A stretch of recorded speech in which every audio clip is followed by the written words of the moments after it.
పొద్దున్నే ఏ మొహం పడితే ఆ మొహం చూడకు. అత్తయ్య ఏదో ఉండనా లోపలికి వెళ్ళు.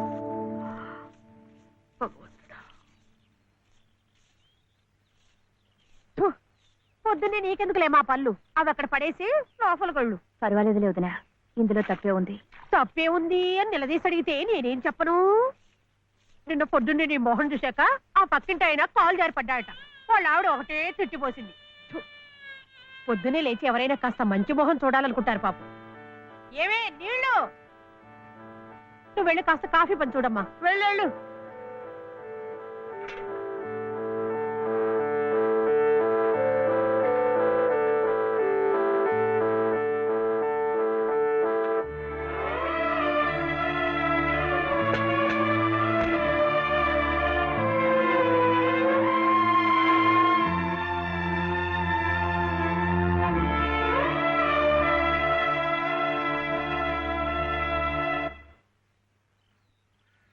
లలితమ్మ గారు, లలితమ్మ గారు, లలితమ్మ గారు.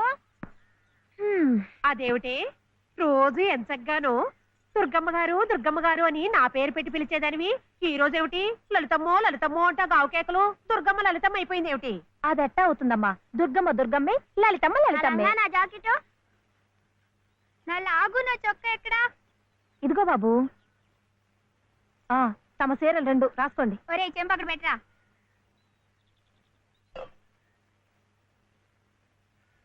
రా బాబు, ఇదిగో మీ అమ్మగారివి 6 చీరలు. జాకెట్లు ఇదిగో ఉన్నాయి. ఇవి నీ చట్లు నిక్కర్లు, జాగ్రత్తగా పట్టుకెళ్ళు. అమ్మో అమ్మో అమ్మో, ఇన్ని బట్టలే?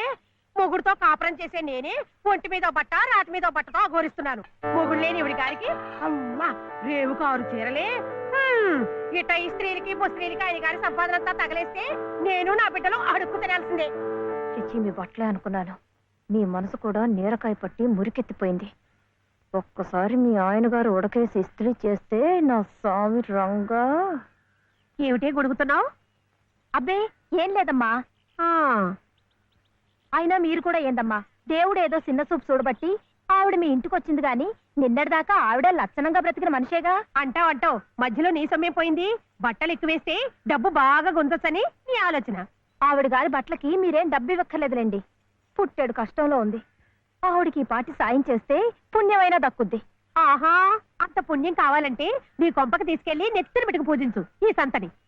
ఆవిడ రావాలే గాని ఆ మాత్రం అన్నం పెట్టలేకపో. మా కొంపలు ఇరుక్కు కావచ్చు కానీ మా మనసులు ఇరుక్కావు. మనసులు గుండెలు కోసి పెడితే సంతోషపడే ఘటాలు కావు. ముప్పుద్దులా మేపినా మనుషుల్ని పీక్కు తినే రకాలివి. అమ్మా అమ్మ అన్నం పెట్టవా? వచ్చి భుంచొద్దు గాని పద, బడికి టైం అవుతుంది. ఏమ్మా, పిల్లాడికి అన్నం పెట్టకుండానే స్కూలుకు పంపుతున్నావు? మాటంటేనే మూతి విరుపులైతే చాలా కష్టం. ఈ పూటైతే మానిపించావు, మధ్యాహ్నం తప్పుతుందా, సాయంకాలం తప్పుతుందా, రాత్రికి తప్పుతుందా? ఈ ఒక్క పూట ఆదా చేస్తే మాకేం మిగిలేదు లేదు. శుభ్రంగా కూర్చోపెట్టి వెళ్ళవయ్యా, వెళ్ళు. అది కాదు వదినా, నిన్న పొద్దున అన్నం తిని కక్కుకున్నాడు, అందుకని. పడ్డం లేదంటే ఇడ్లీలు బొడ్లీలు చేస్తాననుకుంటున్నావేమో. 3 రోజులు అన్నమైనా కుండలో వేస్తే ఎగబడి తింటారు నా బిడ్డలు. వేడు అలవాటు చేసుకుంటాడులే వదినా.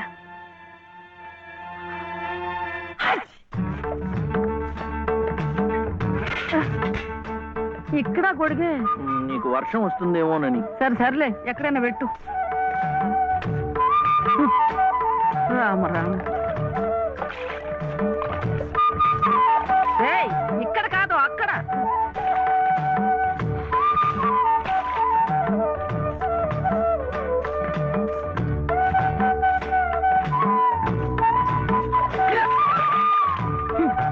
రామచంద్ర,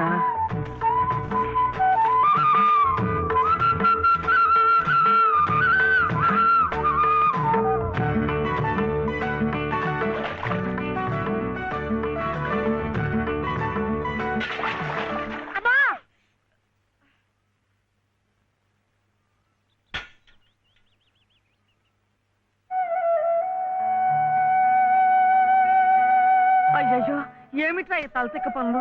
చూడలేదు. సర్లే, బిడ్డ పూర్తిగా తడిసిపోయాడు. ఏమనుకోకమ్మా. పర్వాలేదు. చాలే. అయితే రేపటి నుంచి నీళ్లు కూడా పోయను. ఒరే, ఇదంతా నా కోసం అట్రా, నీ కోసం కాదు. ఏది చేసినా భక్తితో చెయ్యాలయ్యా. అయితే ప్రసాదానికి వెళ్ళినా వెళ్ళు. ఓం రాజాతిరాజాయ ప్రసహ్య సాహినే నమో వయం వై శ్రవణాయ కుర్మహే సమే కామాం కామ కామాయ మహ్యం కామేశ్వరో వై శ్రవణో దదాతు. ఇంకా నైవేద్యం కాలేదురా. శ్రవణో దదాతు.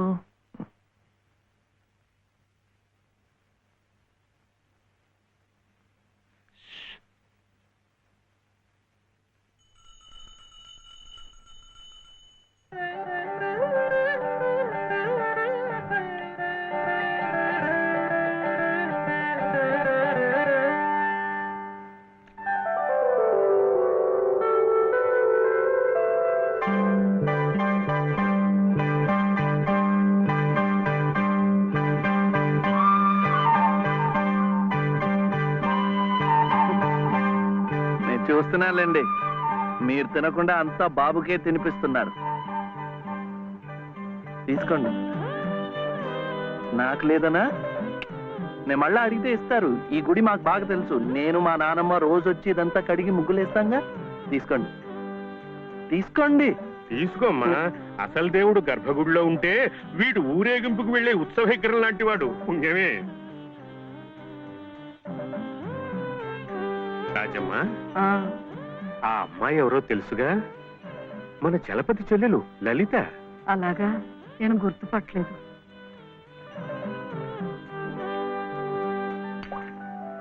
నిన్ను గుర్తుపట్టలేకపోయానమ్మా.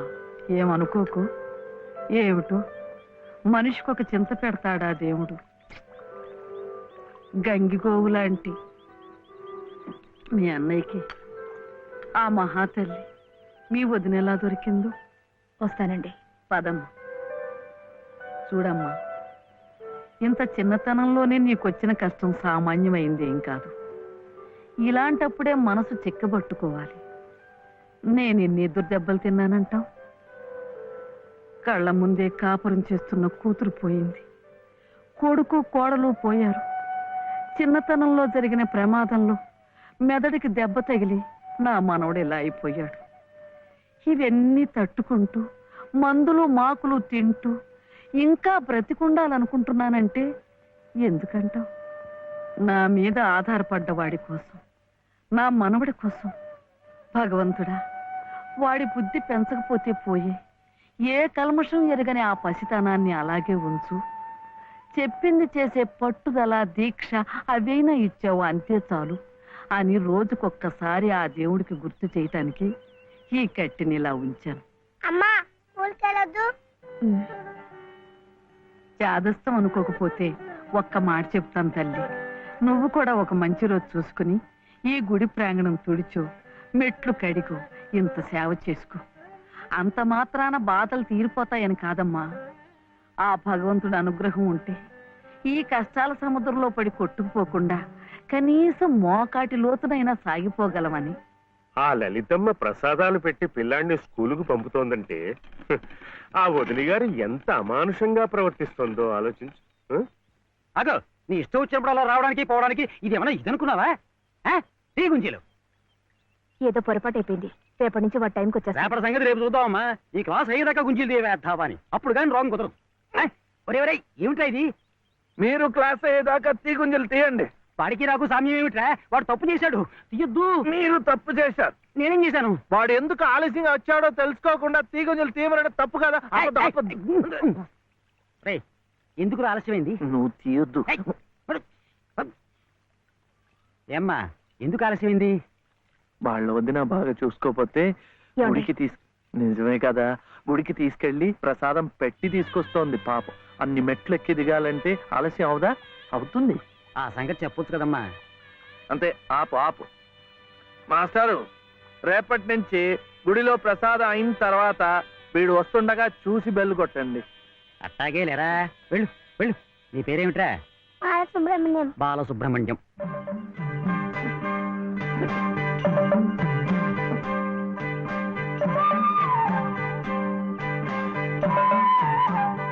తెలిసిందిలేండి, మీ పేరు లలిత, నా పేరు చెప్పనా? వీర వెంకట సత్య శివసుందర రామయ్య. మీ పేరులో 3 అక్షరాలే లలిత. నా పేరులో 3 ఉన్నారు. వీర వెంకట సత్య అన్నవరం స్వామి, శివ నేను, సుందరరామయ్య మా తాతయ్య. మరి మీ పేరులో ఎవరున్నారు? ప్రస్తుతానికి నేను, మా బాబే.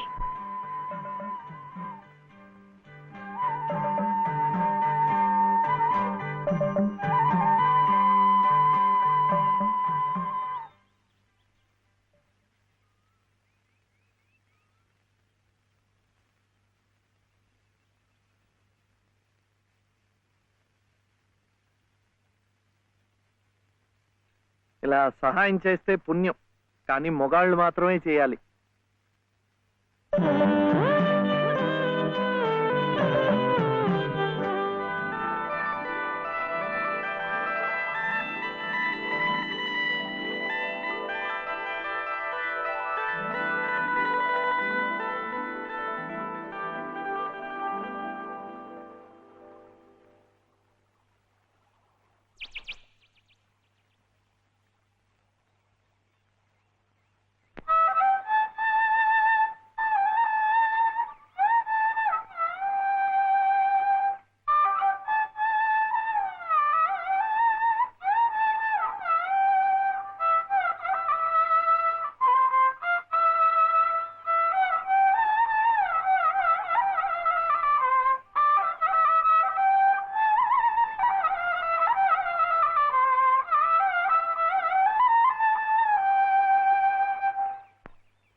ఇది మా నానమ్మ పాడేది. ఏమిటి చెప్పండి. శివుడవో మాధవుడవో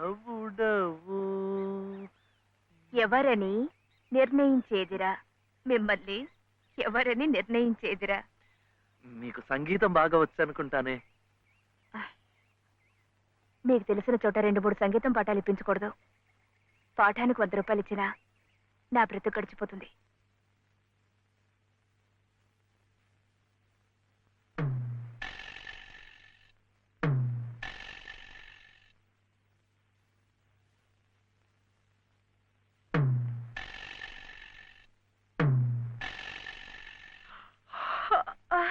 ఏమిటి ఏమిటి అప్పుడే ఆవలింతలు? పెళ్లినాడు హోమం చుట్టూ తిరుగుతుంటే పురోహితుడు చెప్పాడు కాబట్టి తిరుగుతున్నారు అనుకున్నాను. తెల్లవారులు మంచం చుట్టూ కూడా అలాగే తిరుగుతారని నాకేం తెలుసు. పాడుగాను బుద్ధి. తిరుగుతున్నానంటే ఏ కోణంలో చూస్తే నువ్వు అందంగా ఉంటావో చూస్తున్నా. నా అందం చూడటానికి ఈ జన్మ సరిపోతుంది. నా కడుపు పండటానికి మరో జన్మ పడుతుంది. పడితే పట్టని ఏమిటి? అన్ని జన్మలకి నేనే నీ మొగుణ్ణి. మావయ్య ఇటు దిగు దిగు. అలా చూడకూడదు రాత్రిపూట. ఏమిటయ్యా రా. మధ్యలో వాడిందికే నువ్వు కూర్చో. నువ్వు వెళ్ళరా, వెళ్ళు. ఇవ్వు.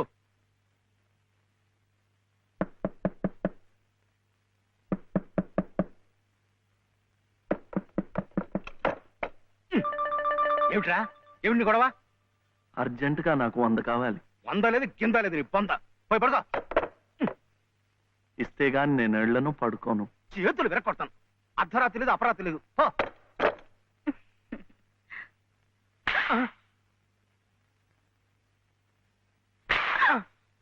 అల్లుడు ఏమిటండి మీరు కిటికీ? అది కాదయ్యా, ఇందాకడేదో నేను అడిగినట్టున్నాడు. నువ్వేమో కాదన్నట్టుకున్నావు. అందుకన్నాడు కొరడా ఇచ్చుకొని రక్తాలు వచ్చేలా కొట్టుకు చేస్తున్నాడు. సావనివ్వండి, నేను లొంగను. అయితే నేను ఈ ఘోరం చూడలేను. నేను ఇప్పుడే గోదాట్లో దూకు చేస్తా. ఉండు నాన్న, నీతో పాటు నేను కూడా తూగి చచ్చిపోతాను. ఆగు. పగలు లేదు రాత్రి లేదు, ఒకటి ఈతర పోటీలు ఇద్దరికి. రాడు చూడాడు ఎలా కొట్టుకి దిగిపోతున్నాడు. అయినా ఆడు అడిగింది లచ్చలా కోట్ల ఓ కొంద. మీకు 100లాగా కనిపిస్తున్నాడు మీ బొంద. ఇలా 10 సార్లు 10 వందలు వస్తే ఎన్ని వందలు అవుతాయి నా బొంద? ఇలా ఇప్పటికిప్పుడు కావాలంటే చిల్లర ఎక్కడి నుంచి తీసుకోవాలి వాడు బొంద? ఇదిగో బాబు అందా. అలా కొట్టుకోకూడదమ్మా.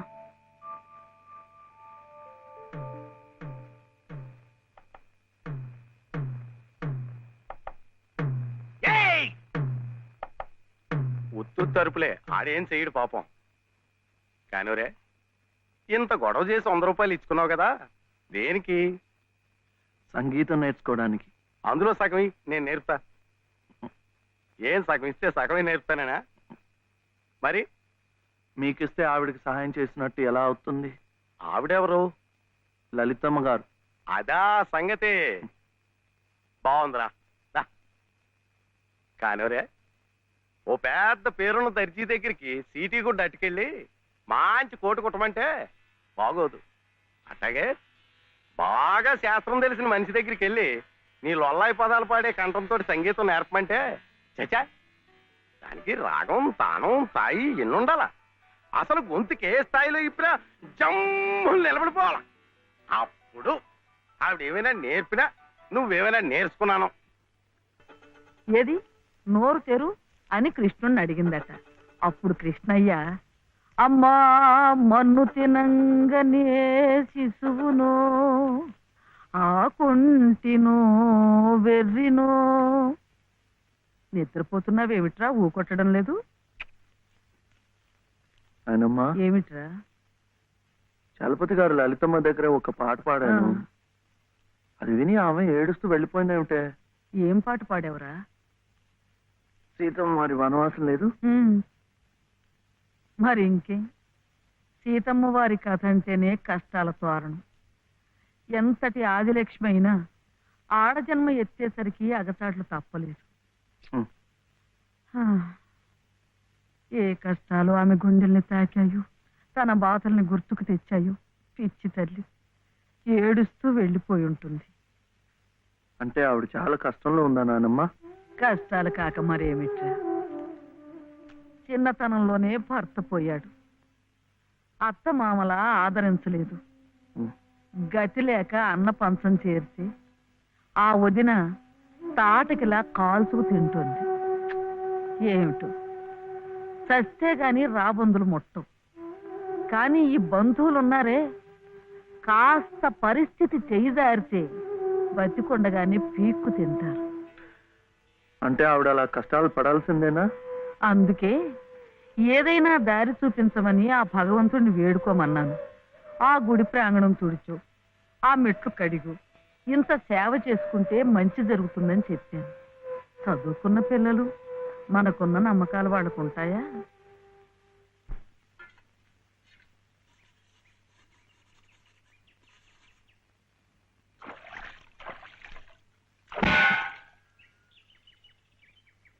ఏమిటి ఇంత పొద్దునే వచ్చారు?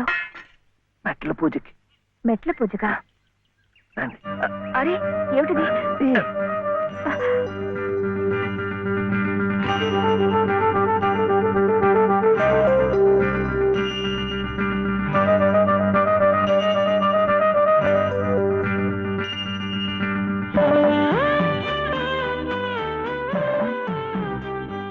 ఇంకాస్త మెట్లే, వచ్చేసాం. అదిగో గుడి. మీకు ఎక్కువ కష్టాలు కదండి, అందుకని అన్ని మెట్లకు పూజ చేయటం మంచిది. నేను సహాయం చేస్తానుగా, రండి. అబ్బాయి చలపతి, మొన్న నువ్వు నాకు 100 ఇచ్చావు. 100 నా బొంద. అది ప్లేడర్ గుమాస్తా పంటి కింద కూడా రాలేదు. ఇప్పుడు మరో 500 కావాలి. 500. 500 కాకపోతే 1000 ఇవ్వచ్చు. కానీ ఆయన కేసు కూడా సరిగ్గా వినలేదే. విండాయా? పెట్టలేదుగా. ఎద్దుకు మేత, ప్లేడర్కు ఫీజు పనికి ముందే పెట్టాలి. నువ్వు వెళ్ళి 500 పట్టరా. 500 అప్పుడు వింటాడు. వెళ్ళు.